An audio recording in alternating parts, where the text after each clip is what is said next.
Hola, en esta presentación vamos a ver algunas de las características del periodo final de lo que se llama, lo que podemos llamar el régimen oligárquico en el Perú, que abarca entre 1948 y 1968, básicamente entre el fin del gobierno de Bustamante Rivero, el inicio del ochenio de Odría y el golpe militar al gobierno de Fernando Belaúnde de Terry.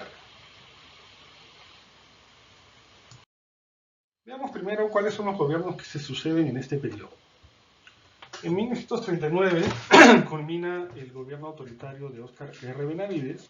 quien favorece como su sucesor en la elección de 1939 al presidente Manuel Prado Ugarteche, que va a gobernar entre 1939 y 1945, básicamente los mismos años en que dura la Segunda Guerra Mundial. En este periodo, la economía peruana se ve beneficiada en algo por la demanda de materias primas de las potencias beligerantes, sobre todo las potencias aliadas, pero no se consigue el mismo dinamismo que ocurrió durante la Primera Guerra Mundial. Uno de los principales hechos saltantes de este periodo fue el conflicto con el Ecuador en 1941, que fue favorable para el Perú. Donde el Perú logra repeler los intentos ecuatorianos de incursionar en la Amazonía peruana e incluso amenaza con la ocupación de Guayaquil. Como todos sabemos, este conflicto termina con un armisticio que delimita la frontera entre Perú y Ecuador con 4 países garantes: Estados Unidos, Brasil, Chile y Argentina, pero también pero a pesar de eso, los conflictos fronterizos con el Ecuador van a durar hasta 1995, donde finalmente, después del conflicto del verano de ese año, se firma los acuerdos definitivos que cierran todo diferendo fronterizo entre Perú y Ecuador. Después del gobierno de Prado y Ugarteche le sucede el gobierno democrático de José Luis Bustamante y Rivero, que es caracterizado por una fuerte inestabilidad política, sobre todo al final, por la oposición del APRA, pero también de partidos de derecha oligárquica, contrarios a algunas de las políticas económicas de Bustamante Rivero. El APRA intenta promover una insurrección en la Marina de Guerra en el Callao, que es fuertemente reprimida, y pocos meses después de esta insurrección, Bustamante Rivero es depuesto por el golpe militar de Manuel Odría, quien gobierna entre 1948 y 1956 en el periodo que se conoce como el Ochenio, que es un periodo caracterizado por un fuerte crecimiento económico, pero un alto nivel de represión a toda oposición política, especialmente de partidos radicales como el APRA y la izquierda.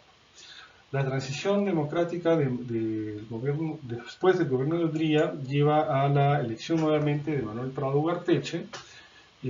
que también lidera un proceso de crecimiento y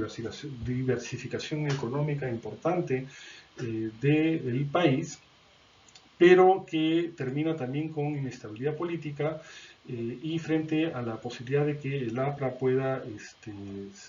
tener un resultado electoral favorable en las elecciones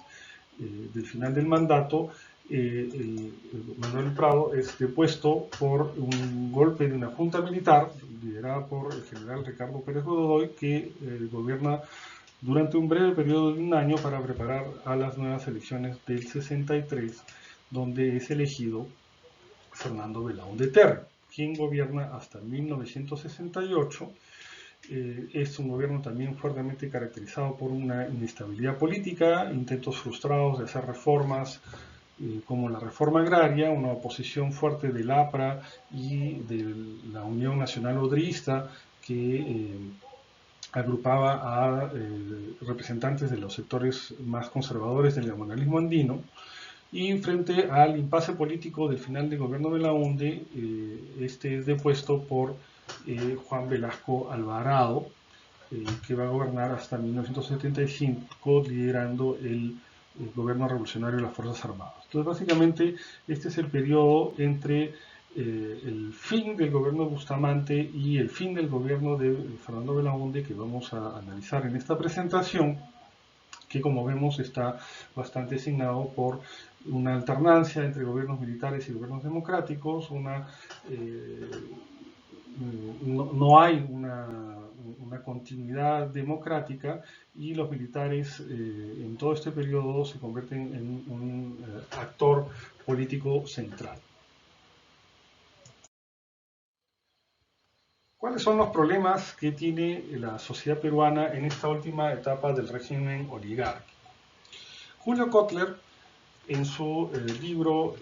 Clases, Estado y Nación, identifica un conjunto de problemas que traban el desarrollo o la modernización de la sociedad peruana al final del régimen oligárquico. En primer lugar, señala la falta de una articulación territorial, es decir, el territorio peruano no está articulado económica, social y políticamente. Las actividades económicas centrales están orientadas, por un lado, hacia la agroexportación o la exportación de materias primas como petróleo y minería,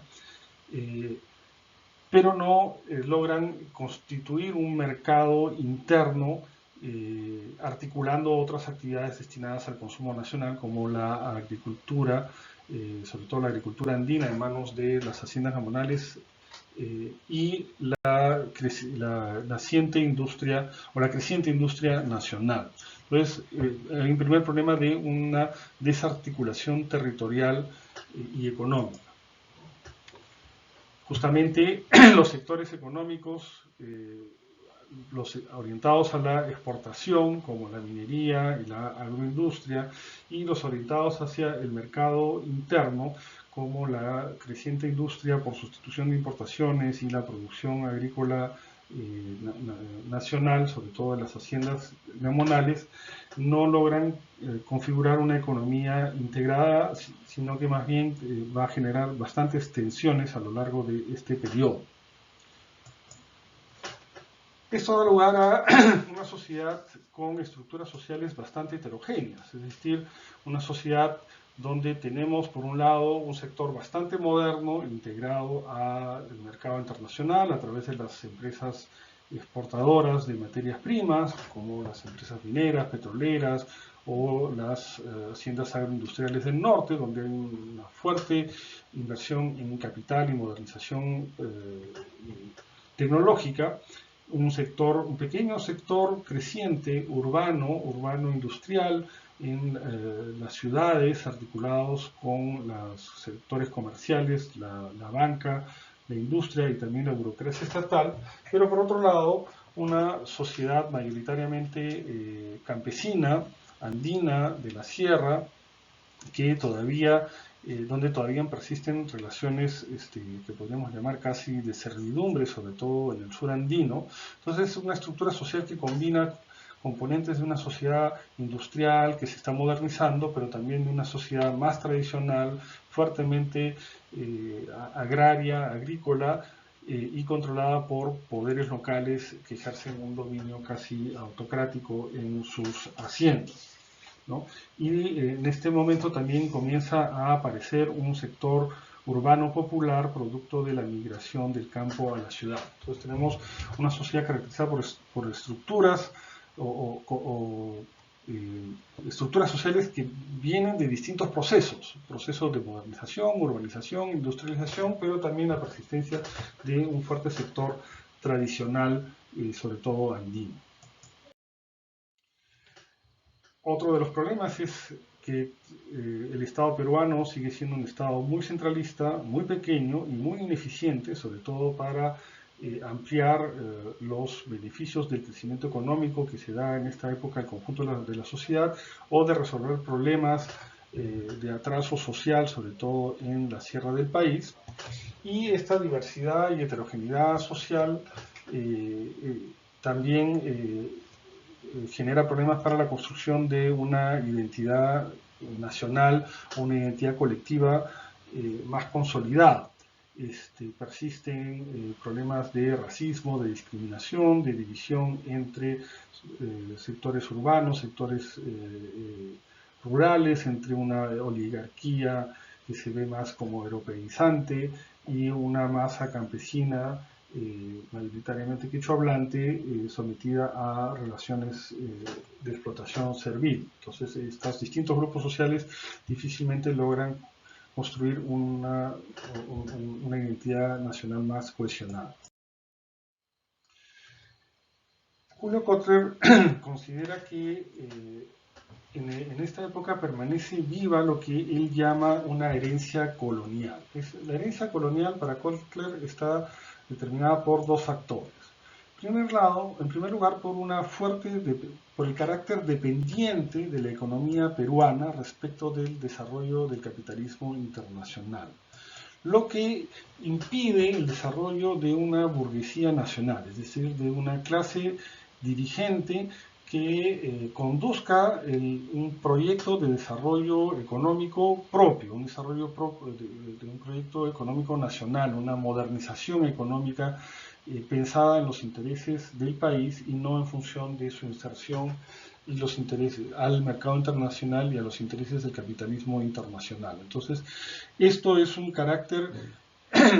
que ha sido una constante desde la colonización europea, que se acentúa con la penetración del capitalismo internacional en el siglo XX, sobre todo el capital